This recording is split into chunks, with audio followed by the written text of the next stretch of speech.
Muy buenas tardes y muy bienvenidos a esta nueva edición de Es la tarde en Valencia en este viernes 8 de mayo. Viernes culturales, viernes en los que tenemos algunas noticias que han causado pues cierta alarma en el ámbito cultural, viernes en los que seguimos, por supuesto, atentos a la actualidad, preocupados por lo que ocurre con el coronavirus, por lo que ocurre pues con la situación de confinamiento, de pandemia y también algunos apuntes. Primero de todo, decirles a la audiencia, hacemos el programa a través de Skype, saben que luego nos lo pueden ver a través de YouTube, lo oyen por supuesto en el 90.5, ahora son las 7:05 más o menos de la tarde, todos los días de lunes a viernes de 7 a 8, también en la página web www.esradiovalencia.es, pero además luego tienen todos los dispositivos de podcast en Spotify, en iVoox y en Apple Podcast, que es simplemente cuando tienen un dispositivo de la marca Apple, siempre hay una aplicación que va por defecto con el dispositivo, moradita, rosa, morada, que pone podcast. Ahí abren, van a buscar, escriben o teclean Es la tarde en Valencia y les aparece. Están activando además la mayoría de supermercados y de comercios de Valencia ya van activando su actividad. Saben que los supermercados están empezando muchos incluso a vender mascarillas, lo han anunciado ya varios, especialmente los más señeros, Mercadona y Consum. Consum además mascarillas made in Valencia, que es importante, pero hoy tenemos programa cultural. Aún así, un consejo que les quiero transmitir a la audiencia, porque no son audiencia, yo creo que sinceramente la mayoría de gente que nos oye a diario podrían salir en una estadística y que serían 1.000, 2.000, 3.000, 10.000. No estoy contando billetes como Alfonso Rus, pero no son audiencia. Para mí son familia. Son gente a la que, aunque no os conozca mucho, yo quiero, aprecio y agradezco que estéis ahí al otro lado, que nos sigáis y sobre todo que nos aguantéis, porque a veces también es verdad que hay que aguantar pues esos momentos en los que hay más tensión, nos alteramos, como se suele decir, nos calentamos. También es verdad que, como tantas veces se dice, en Valencia tenemos uno de los productos más maravillosos del mundo para beber, pero dentro del cuerpo lo que debe correr por nuestras venas es recomendable que sea sangre, no horchata. Y demasiada horchata corre por las venas de no solo valencianos, sino españoles. La horchata es el mejor producto para consumir. Y la horchata, además, si podemos, hay que consumirla de la horchatería El Collado, en el centro de la ciudad, muy poquitos metros de la lonja del Mercado Central, que es uno de los lugares más maravillosos que tenemos, con más de 125 años de historia y que regenta la familia Civera. Desde aquí un fuerte abrazo además a Jorge Civera, amigo y buen oyente del programa. Pero por la sangre, por las venas, perdón, tenemos que tener sangre y vivir las cosas y disfrutarlas y también a veces cabrearnos. Vamos a hablar de cultura hoy con Paco Crespo. Muy buenas tardes, Paco. Muy buenas tardes, ¿qué tal estamos? Pues aquí, resistiendo al confinamiento que ahora tiene la parte, yo creo que está como entre positivo y negativo, porque empieza el buen tiempo y alegra ver sol y lo negativo es que uno dice, estar en casa parece que se hace más pesado, ¿no? Sí, La playa, las terrazas, la gente, el contacto, lo lógico de mayo, tampoco es una cosa extraña, parece que es más duro, ¿no?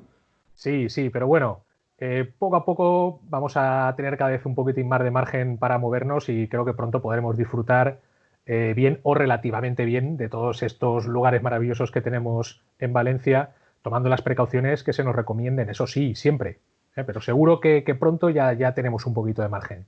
También nos acompaña en este viernes culturales, viernes 8 de mayo, don Pablo Fondemora, el presidente de la Fundación, del Consejo, del Patronato de la Fundación de Les Arts, del Palau de Les Arts. Muy buenas tardes, Pablo. Buenas tardes, Joseca y el resto de acompañantes. Encantado de estar con vosotros esta tarde. ¿Cómo estás? ¿Cómo lo estás llevando? Bien. Lo estoy llevando bastante bien, sinceramente. Estoy pudiendo trabajar muy bien desde casa con el teletrabajo, quizás también por el tipo de trabajo que yo hago. Y luego, pues a partir del domingo pasado, o el sábado, ¿no? Perdón, el sábado, ya he empezado a salir y todas ¿Y qué las tal esas tardes. salidas? ¿Qué tal esos paseos? Bueno, pues con lo que estaba comentando Paco, intentas guardar un poco la distancia y eso sí que lo puedes hacer perfectamente, pero sí, voy por el río, que hay más que un río, parece ya una romería, la cantidad de gente que sale a esa hora, pero con cuidado yo creo que se puede ir bien. Y he ido dando grandes paseos, incluso en bicicleta, luego está también por la zona del puerto y la Malvarrosa, viendo un poco el mar. Y bien, la verdad es que lo que comentaba Paco, yo creo que es importante que volver a la normalidad. Volver a la normalidad cuanto antes mejor, con precaución, pero cuanto antes mejor. Y de hecho yo el lunes ya me incorporo en la sede de la entidad en la que trabajo. ¿Este próximo lunes a trabajar con normalidad? Sí, con toda la normalidad que te permite incorporarte al puesto de trabajo. Me imagino que los de seguridad e higiene mantendrán... Ha habido ahí un ruido, se ha oído mal. Algo ha fallado, ¿el qué? No lo sabemos, pero se ha ido mal por un momento, don Pablo. Pero bueno, pues que sí, que me reincorporo con toda normalidad, guardando las normas sanitarias que nos fijen los técnicos de seguridad. O sea que a partir del lunes 11 de mayo va a las oficinas. Sí, ahí voy a estar, sí. Completamos trío de lujo, viernes 8 de mayo, don Jesús Caro, muy buenas tardes. Muy buenas tardes, José Car, ¿cómo estamos? A ver, dos preguntas directas. No quiero ser duro, pero también creo que la audiencia merece sinceridad. Uno, usted es funcionario, lo podemos decir, ¿está yendo a trabajar igual o lo está haciendo todo desde casa? Estoy yendo a trabajar todos los días. ¿Con muchas medidas, con una sensación de miedo, de tensión o con relativa normalidad? Sin ningún tipo de miedo, con precaución. Igual que cuando cojo mi coche y voy por una carretera de montaña. Me fijo y no me caigo, de momento. La segunda pregunta, para los que nos sigan en YouTube, para los que en el podcast después, los que nos estén oyendo dirán, ¿qué está pasando? Esto es marciano, pero ¿usted tiene alguna relación personal, familiar con el concejal de destrucción de la ciudad, podríamos denominarlo, o de inmovilidad, Giuseppe Grezzi? Porque en la toma que hacemos hablando con usted, yo directamente solo le veo a usted una estantería, libros y dos bicicletas. Es el hombre más ciclista de Valencia, las tiene porque las tiene de casualidad porque hoy en día para mí ya la bicicleta, que tan bonita era de joven, esas BH míticas, pasa a ser casi un objeto que me dirían, oye, cuando ves una, no sé, esto Paco Crespo será mejor, el AK-47, la típica escopeta del Estado Islámico, pues yo veo una bicicleta y digo, esto es la típica arma de destrucción social de Grezzi, para que la gente no pueda hacer vida normal, ir en sus coches, en sus motos, un transporte tan civilizado que permite no sudar, no cansarte, no asfixiarte. Es decir, el avance, la civilización que representó el coche en su día, que ahora parezca algo... Yo le veo con las bicicletas y digo, no sé usted si esto es una promoción o tiene una tienda o algo, don Jesús. Una es de mi hija y la otra es mía. La de tipo Retorno a Braeshead, que es la que llevaría Sebastián, que es la que te gustaría a ti, por cierto, para ir con tu canotier y tu cestita, con fruta y con tu botella de Chianti y demás. Yo creo que ahí la bicicleta sí que la cogerías. Pero ahí sí que cogerías eso, la bicicleta. Pero a ver, don Jesús, vamos a compartir con la audiencia. ¿Usted todo eso cómo se lo puede imaginar? ¿Cómo lo deduce? Joder, porque sí, porque tienes esa finura oxfordiana, eres un oxoniense que se dice, coño, es así. Estás siempre anhelando un mundo que no es el de aquí, es un mundo de allí, y tienes esa categoría personal. Yo siempre te he visto como Sebastián. Eres mi pequeño, le petit Sebastián. Bueno, voy a hacer una confesión, ya que es un viernes 8 de mayo y previo además a un día especial, porque es el fin de semana de la festividad de la Virgen de los Desamparados. Hago una confesión y luego lanzo un mensaje. La confesión es, yo iba en bicicleta de pequeño, como todo el mundo, y en verano, las bicicletas son para el verano. Pasé mi época de fan del ciclismo, como cualquier español civilizado, cuando veía al animal, a la bestia, al dios navarro, Miguel Indurain, ganar etapa tras etapa, tour tras tour, giro tras giro, y esos veranos nos sentíamos todos ciclistas. A algunos igual les pasó. ¿En qué consistía? En que tenías una mountain bike normal y corriente, baratera, comprada en cualquier lado, y le colocabas cuernos para poder agarrarte de los lados, una cosa para colocar un botellín para que llevara agua, unos calapiés para meter el pie y que no se te cayera el pie cuando te le pones de pie o vas rápido. Es decir, te creías que convertías tu bici en una bici de competición por la emoción que te hacía ver a Miguel Indurain ganar los tours y las etapas. Era la época también de el Diablo d'Uboldo, que era Giancarlo, creo que Chiappucci, y había varios ciclistas míticos y los seguíamos. Pues yo lo recuerdo con cariño, ¿no? Tendría 8, 9, 10 años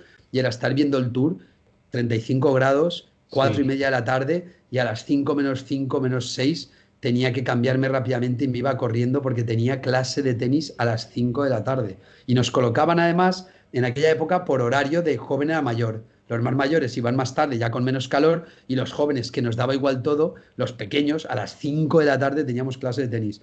Pero confieso por lo que ha dicho Jesús Caro, en los últimos años he ido en bicicleta. Esto no quiero que se use, si hubiera un juicio contra mí como acusación, seguiría declarando que creo que están haciendo un daño tremendo a la ciudad, intentando convertirla en una ciudad fantasma y una ciudad donde solo puede haber franquicias y gente paseando, turistas o mendigos. La ciudad tiene que tener vida real, habitantes, gente que la habite, que van en coche y en moto, repito, o van andando y a veces cogen un autobús. No van en bicicleta, ni mucho menos la gente de 60, 70, la gente que tiene un accidente. La mayoría de gente no va en bicicleta. Yo que ando mucho y vivo la ciudad, la mayoría de grupos que veo numerosos son turistas. Está muy bien que haya turismo, pero la ciudad no puede estar exclusivamente pensada para turistas y para que los bajos donde debería haber el comercio sean tiendas de alquiler de bicicletas, que es un negocio también muy loable, pero tiene que haber un tanto por cien, no la mayoría de bajos o tiendas de bicicletas o tiendas de souvenirs tremendamente horteras y feos. Yo voy en bicicleta, como les digo, pero solo voy en verano durante 3-4 días en Italia. Y aún así también les confieso que la mayoría de días cuando estoy en Italia visitando a buenos amigos, si puede ser, vamos en Vespa, en Vespas además muy antiguas, que aún van bien, pero son muy antiguas. Pero hay ratos donde allí la gente va en bicicleta, pero como bien decía Jesús Caro, todo el mundo, o sea, la gente absolutamente civilizada, se mueve en bicicleta en una zona de veraneo y en bicicletas preciosas, estéticamente perfectas, no en las atrocidades y en las cosas tan desagradables que hay que ver todos los días en Valencia, especialmente en el Río. A mí me ha surgido una pequeña reflexión estos días, que todavía es pronto para resolver, como todo aquello que esté relacionado, tenga que ver con la COVID, con el coronavirus.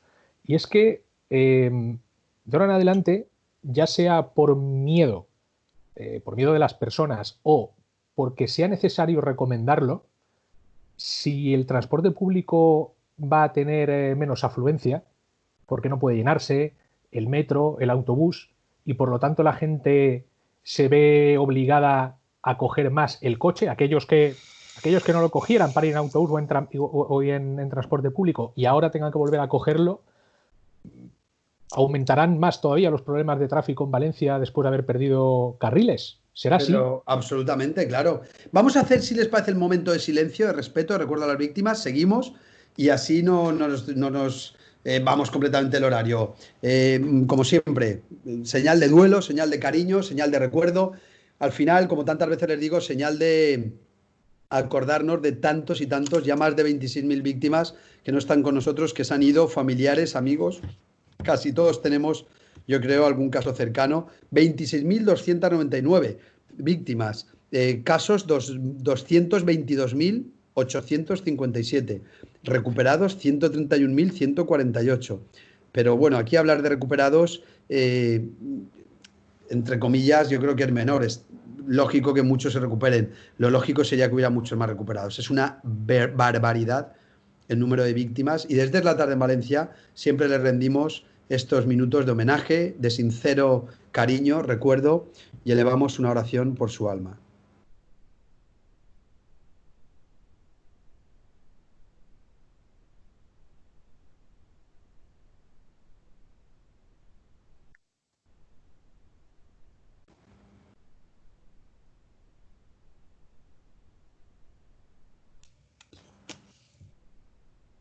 Y después de estos momentos de silencio seguimos hoy con Paco Crespo, con Pablo Fondemora y con Jesús Caro. Paco, ¿estabas acabando alguna argumentación o queríais aportar algo Jesús o Pablo de lo que decía Paco? A mí es un tema que también es en parte cultural. Ya les adelanto que el próximo lunes tenemos a un tertuliano y amigo de la casa que de esto nos puede hablar mucho. Se llama Andrés Gerlitz, preside la Fundación Gerlitz. Sabe algo, creo que solo sabe algo, por no decir muchísimo, de la ciudad, de sus edificios, de su urbanismo.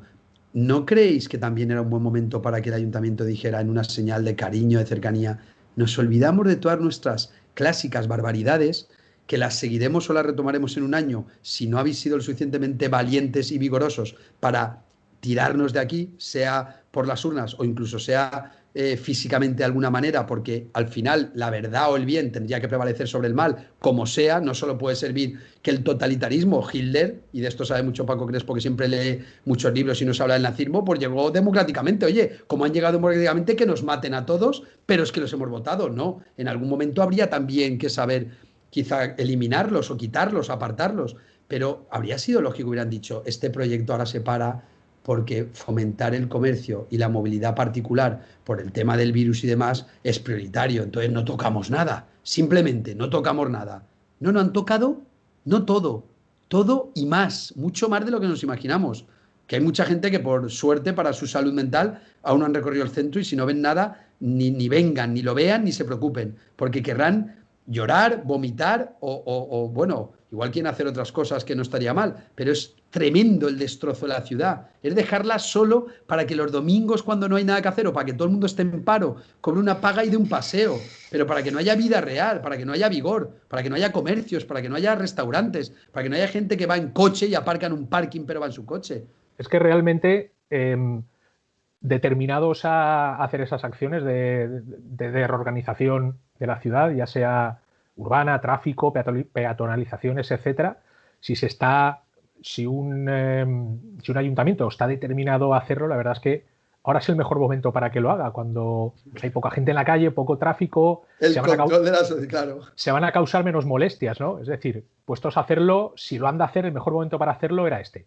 Luego ya lo que pensemos respecto a las acciones que se han tomado, pues evidentemente cada uno tendrá una pregunta y una respuesta. Pero yo vuelvo a lo de antes. Si imaginémonos, no se puede saber, ¿eh? Como tantísimas cosas respecto al coronavirus que queremos siempre adelantarnos a predecir, a estudiar. Se publican todos los días más de 800 estudios, más de 800 publicaciones científicas sobre esto. Es una barbaridad. Tal vez nos estamos excediendo en querer saber demasiado pronto cosas. Y como digo, esto es adelantarse también, pero ¿y si en el futuro fuera recomendable que el número de pasajeros que pudieran entrar en un autobús, en un tranvía, en el metro fuera muy inferior al que tenemos ahora y hubiera que coger más el coche? ¿Qué pasaría con todas esas calles que se han quedado con un carril? Con la calle Colón, por ejemplo, con otras muchas. Nos veríamos con otro problema ahí. Es adelantarse, pero... ¿Algún comentario, Jesús Caro, Pablo Fondemora, antes de ir a publicidad? No, hombre, ya sabes que yo... Desde la libertad... A ver, a la vez los dos no. Vamos a primero Pablo Fondemora y luego a Jesús Caro. Vale, bueno, ya sabes, José, que yo no comparto mucho tu idea. Yo sí que soy de la opinión de que los centros de las ciudades tienen que ser centros peatonales. Yo he vivido mucho en Alemania, en Múnich, por ejemplo, que tiene todo el centro es peatonal y es una ciudad que podemos decir que es absolutamente puntera desde el punto de vista económico y por tanto yo creo que no debe ir unido ese concepto de un tipo de ciudad que está pensado más para el peatón. Ya lo de la bicicleta, vas en bicicleta, en patín o vas andando, por supuesto. Debe ir siempre unido a un muy buen servicio público de transporte. Es decir, tú no puedes impedir, como decías muy bien, claro, un señor que tenga 70 años no está para ir en bicicleta. Pues pon un muy buen servicio de transporte, llámese un metro, llámese autobuses, llámese taxis, lo que usted quiera. Y desde ese punto de vista, yo creo que las ciudades resultan más amigables y estéticamente mucho más bonitas sin coche, sinceramente. Hoy escuchaba... Pero son ciudades mediterráneas, don Pablo. No es lo mismo que Alemania, que hay que pensar en un Nápoles. ¿Hay algo más bonito que ver cientos de coches y motos en esos callejones de Roma que son vida? Porque lo otro es una estética bonita pero falsa. Es el famoso centro histórico de Boston. Es una estética de Disneyland, una ciudad fantasma.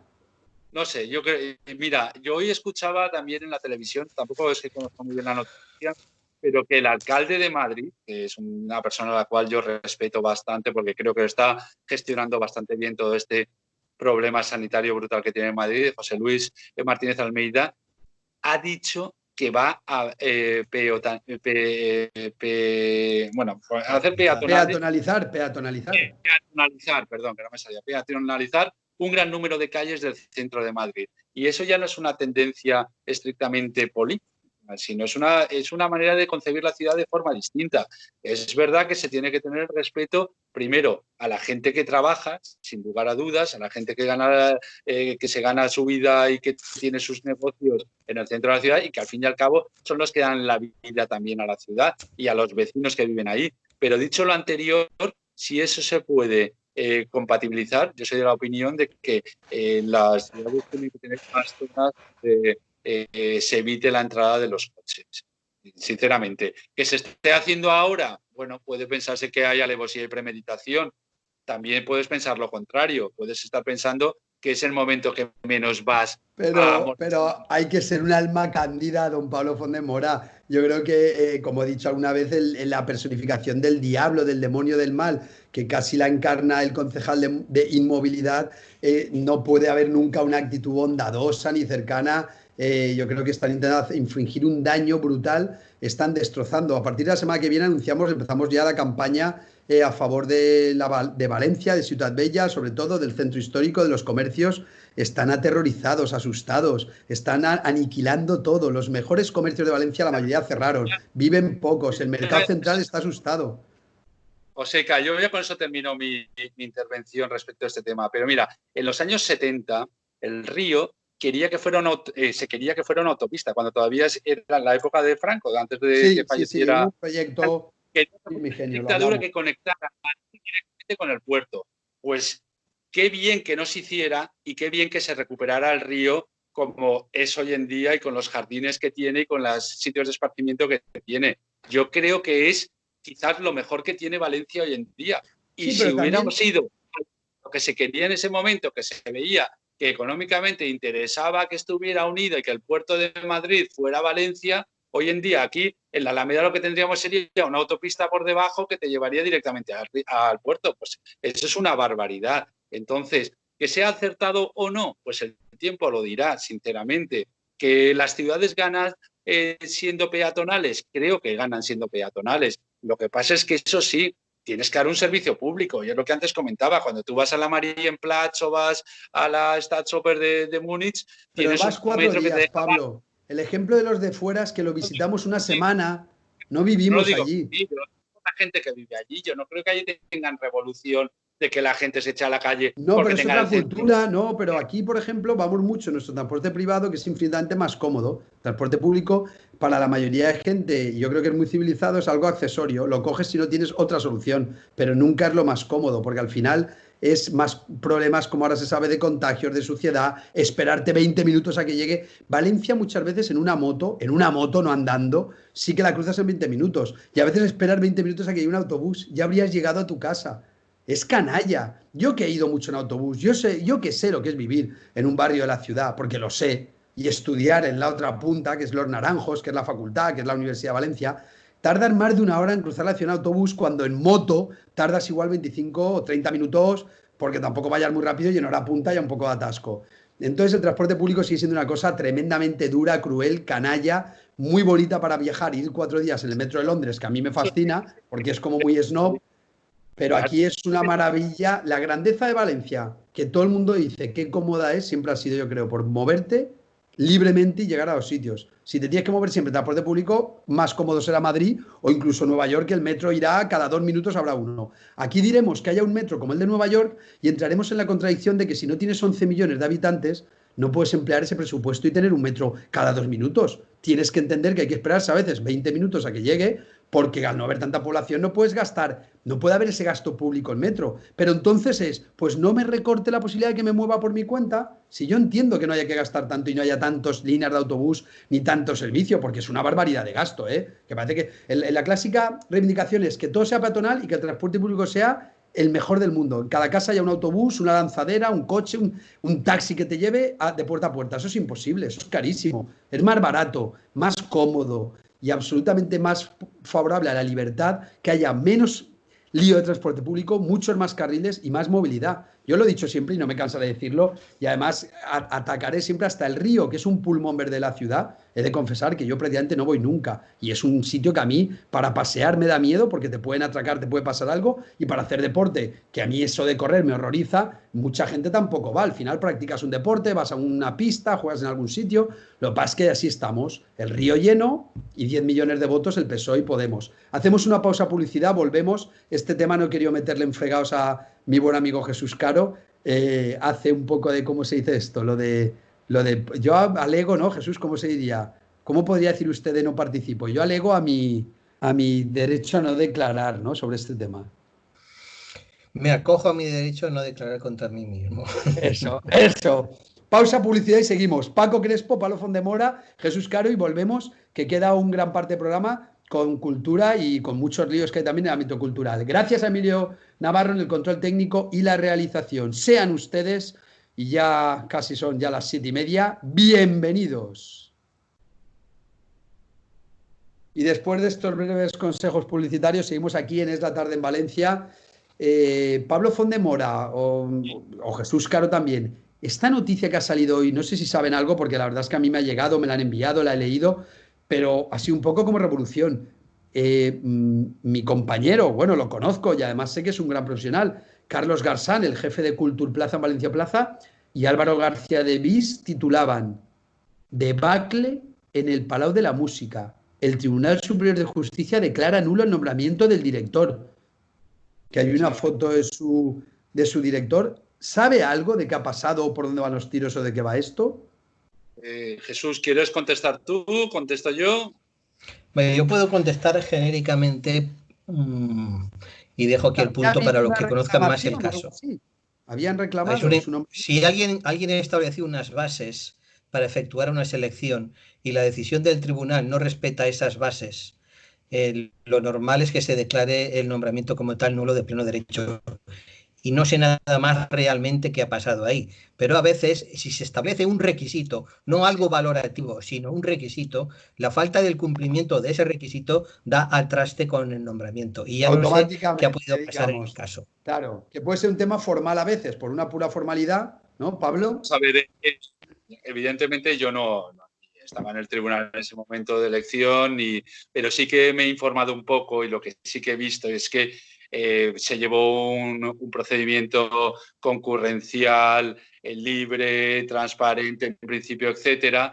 ¿Y qué ocurrió? Pues que dentro del tribunal hubo 3 miembros del tribunal que en la elección se abstuvieron. Entonces, el Tribunal Superior de Justicia, la Sala de lo Contencioso Administrativo del Tribunal Superior de Justicia de la Comunidad Valenciana, ha considerado que esa abstención no procedía porque o bien tenían que votar en contra de la elección o tenían que votar a favor de quién elegían dentro de los 15 candidatos que se presentaron. Eso ha determinado la nulidad de pleno derecho, como bien indicaba Jesús, de la elección de Vicent Ros, que es el actual director general, pero claro, ya si es nulo de pleno derecho, a partir de este momento deja de ser director general.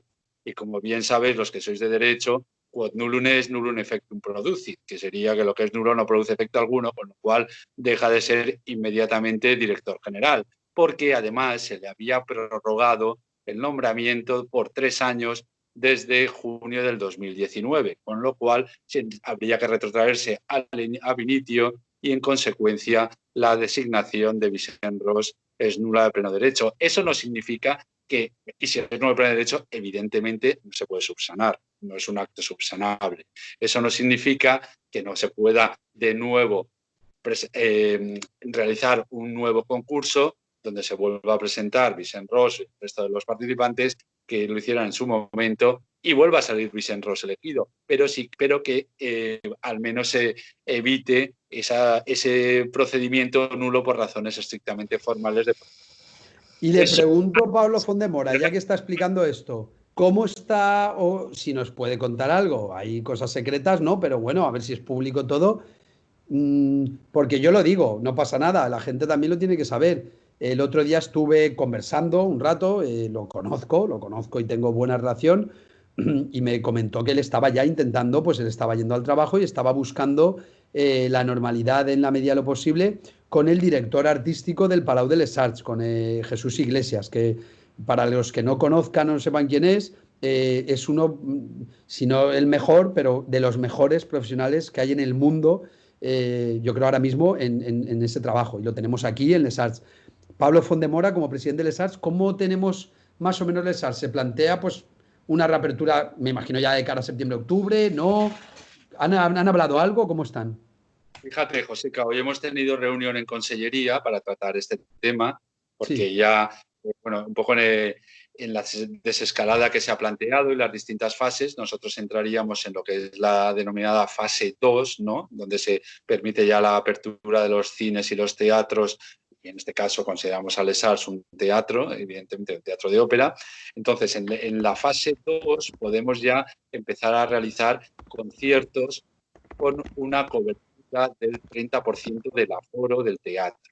Desde ese punto de vista, evidentemente, lo que era la temporada tal cual la teníamos planteada se nos ha caído, es decir, las óperas como las que estaban previstas de Ariodante, de Tutore de Burlato, incluso también lo mismo como esto ahora en el mes de junio, estas se han caído, pero sí que tenemos idea ya a partir del mes de junio de empezar a realizar pequeños conciertos, porque el problema no va a ser tanto un problema que va a estar en la gente que asista a los conciertos, siempre que mantengas esas medidas de seguridad y de distanciamiento, sino que el problema lo vamos a tener fundamentalmente entre los propios intérpretes y entre los técnicos. Es decir, tienen que guardar también la gente del coro, porque la gente del coro sí que están esas micropartículas que pues, si alguien está contagiada hay muchísima más facilidad que se contagie. La gente que está en las secciones de viento de la orquesta, pero sí que se está ideando la posibilidad de hacer conciertos, por ejemplo, conciertos de cámara, conciertos de lead, ¿vale? De leads de canción alemana, donde haya cantantes bien separados con un pianista. Y entonces, a partir del mes de junio, durante los 3 últimos fines de semana, va a haber conciertos. ¿A partir de cuándo ha dicho?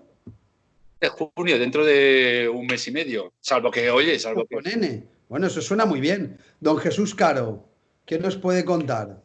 Relájenos. Yo creo que en viernes, ya cerca de las 8 de la tarde, aún tenemos sol. Háblenos de libros, de música, Sí, yo te diría que hasta de vinos.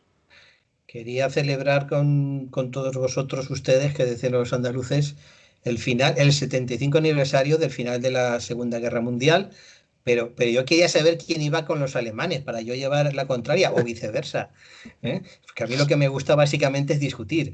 Y entonces, pues tengo libros de los dos estilos, los de que dicen que hubiera sido lo que se llama la historia contrafactual, o los que hablan, como no podía ser de otra manera, muy bien de Winston Churchill, uno de mis personajes históricos favoritos. En fin, como queráis vosotros, pero sobre todo necesito... ¿Qué libros nos recomienda para hablar de ese 75 aniversario? La Segunda Guerra Mundial de Winston Churchill, esa es básica. Esa es la que hay que leer. Algunos pensarán, eso es de parte, ¿no? Eso es la visión de Churchill, pero No, yo es creo que que... escribía bien. De un libro lo que le tienes que pedir es que esté bien escrito. Y este hombre se dijo de él que puso a la lengua puso la lengua inglesa como arma de batalla para ganar la guerra. Él escribía también y hablaba tan bien que se convertía en sí mismo en un cuerpo de ejército. Y eso, pues todo el mundo lo sabe, lo dice, y de hecho se llevó un Nobel de literatura precisamente por lo bien que escribía. Sí. Escribía mejor que pintaba por esa obra. entonces, ¿no? Don Jesús, porque también pintaba algo, Churchill. Él pintaba bastante bien, era como Franco, como el caudillo, que también escribía, por cierto, y también pintaba. Es decir, que son personalidades que dan mucho de sí, por decirlo de alguna manera. Y además los dos bastante bajitos, por cierto. No solamente Franco era bajito, Winston Churchill también era bajito. Y de hecho, para poder demostrar lo bajito que era el actor que sale en The Crown, que es una persona bastante alta, se le tenía que enfocar para que pareciera más bajito de lo que realmente es. Winston Churchill era una persona bajita, como Pues un servidor, vamos. le digo la verdad, y no sé qué opinan Paco Crespo y Pablo Fondemora. Yo de todo lo que he visto de él, de las películas que he visto de él, de Dunkerque, de Dark Hour, el instante más oscuro, no pensaba que fuera especialmente bajito. De Franco sí, de Hitler sí. De otros personajes históricos, no lo digo por comparar, de otros personajes emblemáticos, pero de Churchill no me parecía que fuera especialmente bajito, la verdad. porque tenía corpulencia y la cabeza sí que era grande, era cabeza de bulldog. Entonces, Sí, si tú sí no que es lo pones verdad. en comparación con nadie, pues pareces más grandote. ¿Eh? Corpulento, sí, y eso le da Y, la sensación de altura. y una cabeza braquicéfala, fuerte, de mandíbula. Entonces eso da la impresión de ser una persona más grande de lo que es. Pero era una persona de unos 68. El Tuve la que, curiosidad Paco de Crespo, ¿qué leer la quiere tuya. decir el que también era, de ese 75 aniversario de la Segunda Guerra Mundial? antes que eso, si me permitís, porque me ha venido la curiosidad histórica a la cabeza. Uno de los grandes personajes de la historia que era muy, muy bajito era ni más ni menos que Alejandro Magno, que se estima que estaba rozando el metro y medio o que ni siquiera llegaba. Fijaos, Madre mía, eso es ¿sí? poquísimo. Y estamos hablando de Alejandro Magno, ¿eh? Alguien que marcó una época con su imperio macedonio extendido hasta allá, hasta el Punjab, hasta la India aproximadamente. Era muy pequeñito, muy pequeñito. Pero bien, volviendo a este aniversario, este 75 aniversario del Y que, final de por la cierto, Segunda Guerra Mundial, ahora que lo nombramos, ha habido actos, pero claro, todo deslucido, ¿no? Sin gente, sin público. Yo veía a mi admirado, adorado, idolatrado y nunca suficientemente valorado príncipe Carlos de Inglaterra con su kilt escocés, con su duquesa de Cornualles al lado, que hacían una Que ofrenda, también pero es, claro, que también es bajito, por cierto. el príncipe Carlos de Inglaterra. Es bajito. No me diga esto, por favor, que Y, y- no lo lo tengo parece. muy visto. El príncipe Carlos de Inglaterra no es bajito. Ahora me va a decir que Pablo Fondemora es bajito, que he estado con él y miderá Pablo Fondemora, usted mide 1,90, no sé. Hombre, aquí. Así, ¿No? sí, sí, sí, sí. Sí, usted es muy alto. El príncipe Carlos de Inglaterra es bajito, de verdad, don sí, Jesús Carlos. sí, sí, sí, sí, sí. Bueno, yo creo que, hombre, me está consolando porque al final creo que los mejores somos bajitos siempre. No, don Paco Crespo, adelante. Bueno, respecto a este aniversario del que hoy se cumplen, ¿verdad?, 75 años de que se firmó no ya el armisticio, sino la rendición incondicional de Alemania. Eh, yo también he pensado en algún libro que es interesante, dadas estas fechas, pero que más que estar centrado en el propio conflicto o o en los últimos coletazos ya de en los últimos semanas, meses de desarrollo de la Segunda Guerra Mundial, he pensado en un libro para recomendar que es este de aquí, Continente Salvaje, escrito por el británico Kate Love, que trata de exactamente los 4 años posteriores al fin de la Segunda Guerra Mundial. ¿Qué pasó en Europa durante esos 4 años en los que en muchos lugares, prácticamente muchos países, muchas regiones se encontraron con vacío de poder?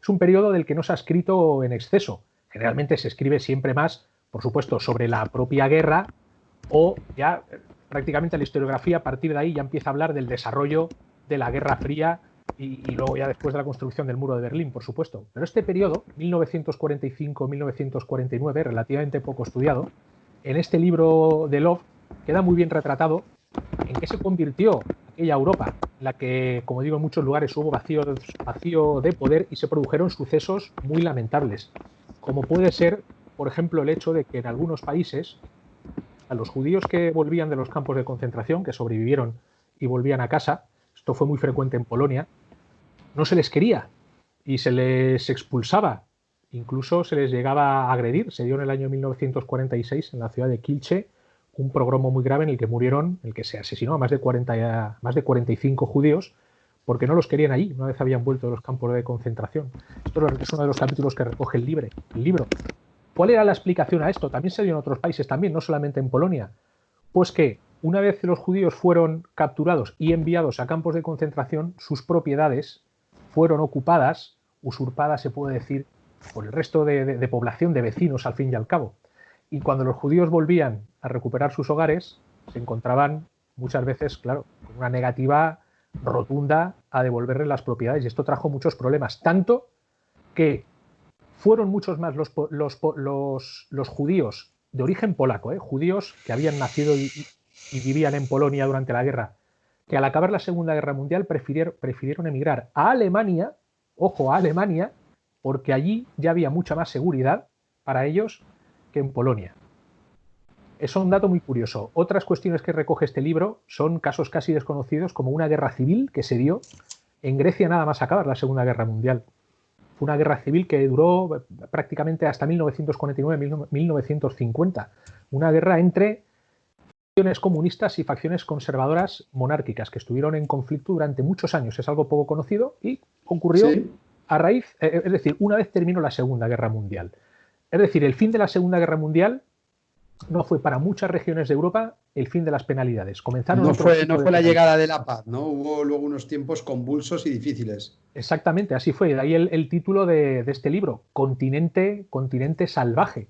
También tenemos el ejemplo de todos los alemanes étnicos que vivían fuera de Alemania, como eran, por ejemplo, los alemanes del norte de la actual República Checa, alemanes que vivían en partes de la antigua Polonia, que ahora había sido, se había movido la frontera y había sido entregada, digámoslo así, a Polonia, antiguas regiones alemanas que ahora pasaban a formar parte de Polonia, alemanes del Volga también, es decir, asentamientos de alemanes, asentamientos históricos, no de turistas, lógicamente, como en Benidorm, o de gente que viene ahí a vivir la jubilación, sino asentamientos históricos de siglos atrás, que en torno al río Volga, en Ucrania,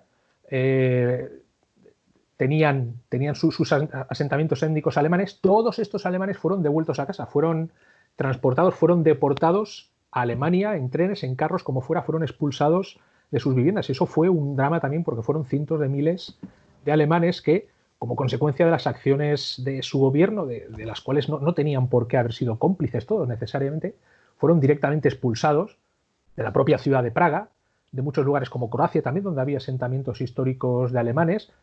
En Rumanía sucedió en menor medida, pero este drama también se dio en los años posteriores al final de la Segunda Guerra Mundial. O sea que durante esos 4 años que estudia este libro, Continente Salvaje, se dieron realmente situaciones muy, muy trágicas, consecuencia directa del conflicto y todo lo que este conllevó, ¿no? Todo el conflicto étnico, político, fronterizo, el enfrentamiento que empezaban a hacer en esos momentos este-oeste, comunismo frente a democracias. Queda muy bien redactado. Para mí es un libro muy, muy recomendable.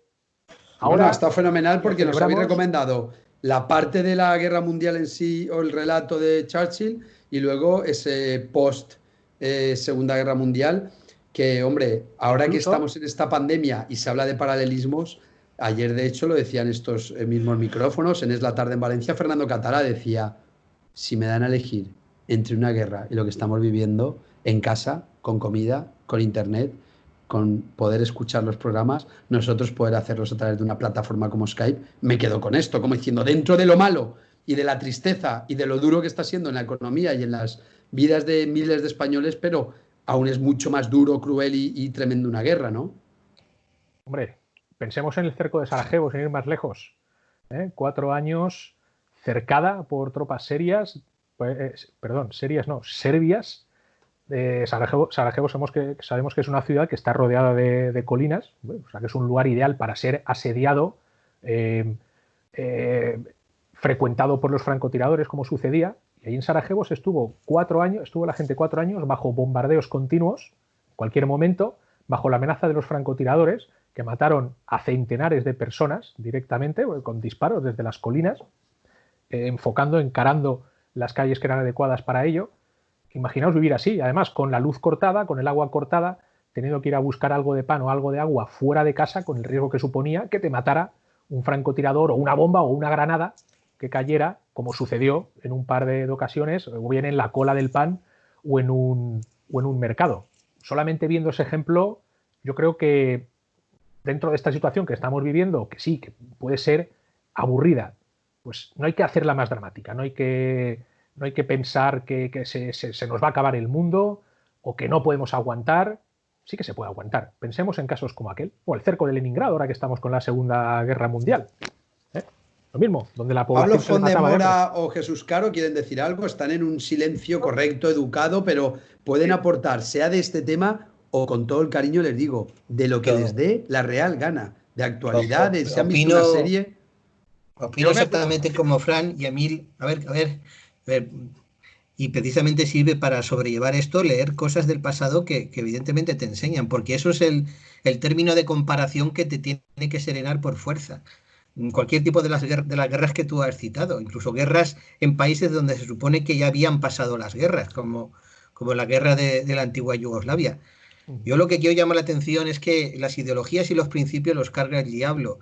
toda esa serie de guerras posteriores a la Primera Guerra Mundial maman de un bonito principio que queda muy bien y que de alguna manera seguimos padeciendo ahora, que se llama el principio de las nacionalidades. Es decir, cada nacionalidad, que tiene básicamente como unión, tiene una lengua, necesita su Estado. Y claro, como la gente tiene esa costumbre de no respetar demasiado las fronteras, porque es algo absolutamente arbitrario y absolutamente también construido de una manera, por decirlo así, caprichosa, pues se mueve, se cambia de sitio, parecido a lo de la cuarentena. Y de repente viene alguien y dice, no, no, no, tú es que de este río no puedes pasar y tú de esa montaña tampoco, porque aquí somos mayoría. Entonces, oiga, es que yo no soy exactamente de ustedes. Ah, te jodes, te vas a tener que ir.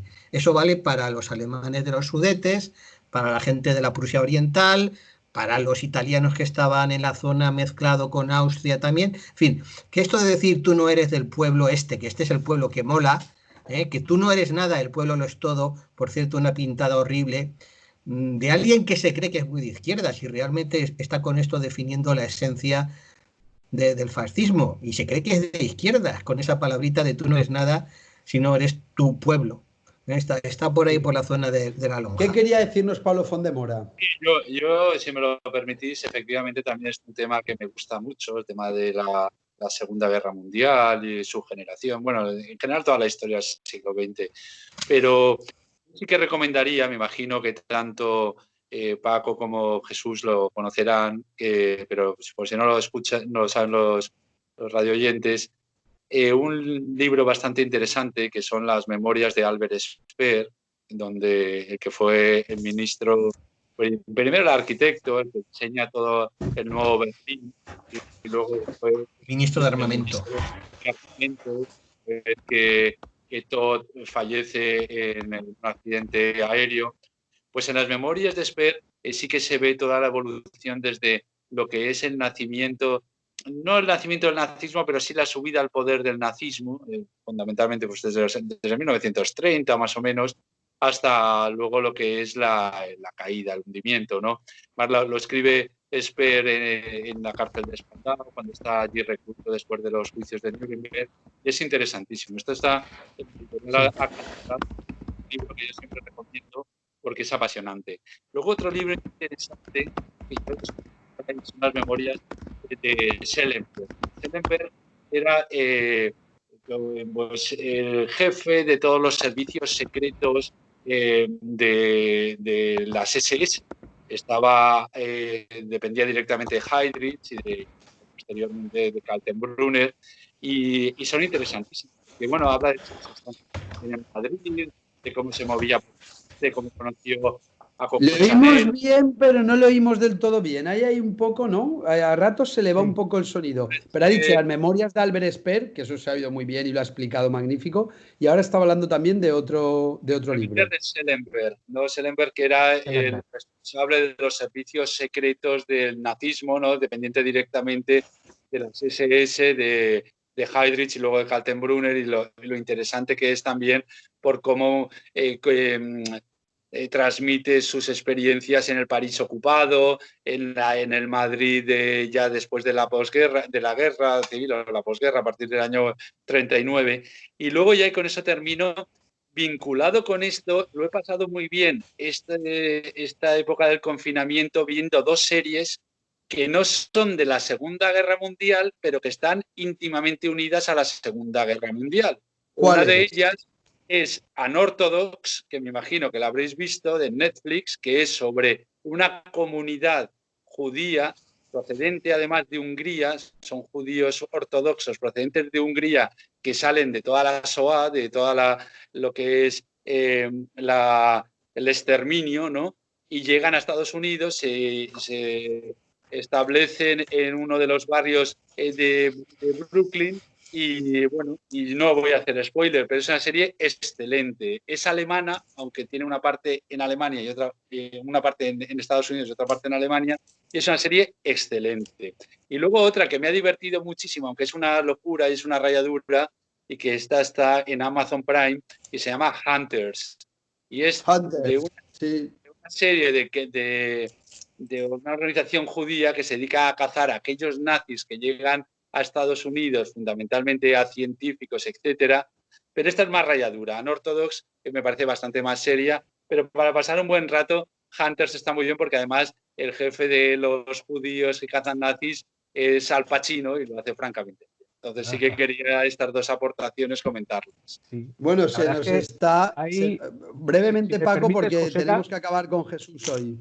Sí, no, simplemente quería hacer dos referencias muy rápidas a dos películas que están relacionadas con lo que he comentado, con algunos de los aspectos que he comentado en el libro Continente Salvaje. En concreto, con los problemas que se vieron muchos de los judíos polacos que al salir de los campos de concentración se encontraron al volver a sus casas. Hay una que se llama El secreto de la aldea, película polaca. Polonia se está últimamente empezando a hacer cine y a escribir y hablar un poquito. Unos estudios además estupendos, muy cerca de, claro, sí, de su capital. Hay muy buenos estudios, sí, adelante. Toda esta cuestión del trato que allí se dio a los judíos, que bueno, pues que fue relativamente no muy bueno, está empezando a hablarse de él y a hacer cine sobre él, y hay una película muy buena sobre esto, que es El secreto de la aldea, y otra que muestra, no tan directamente, pero sí en algunas escenas, el problema de aquel judío que quiere volver a su casa y recuperarla. Es una película en blanco y negro, muy bonita, muy, yo creo que muy estéticamente apreciable para quien le guste el cine, que se llama Ida.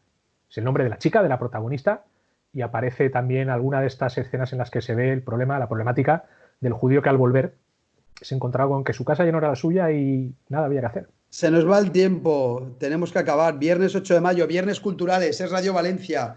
Pablo Fondemora, muchísimas gracias, ha sido un placer. Un placer estar con vosotros. Don Paco Crespo, muchísimas gracias, un lujo.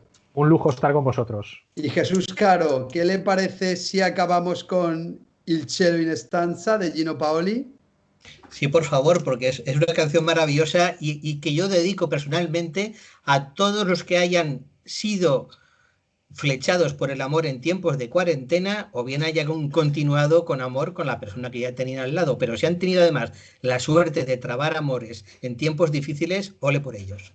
Magnífico final. Sean felices, escuchen Es Radio. El lunes volveremos, será lunes 11 de mayo, Dios mediante, fase 1. Gracias a Emilio Navarro en la realización. Que Dios les bendiga y que la Mare de Déu, este fin de semana que es la Verche, la Mare de Déu dels Desamparats, mos ampare.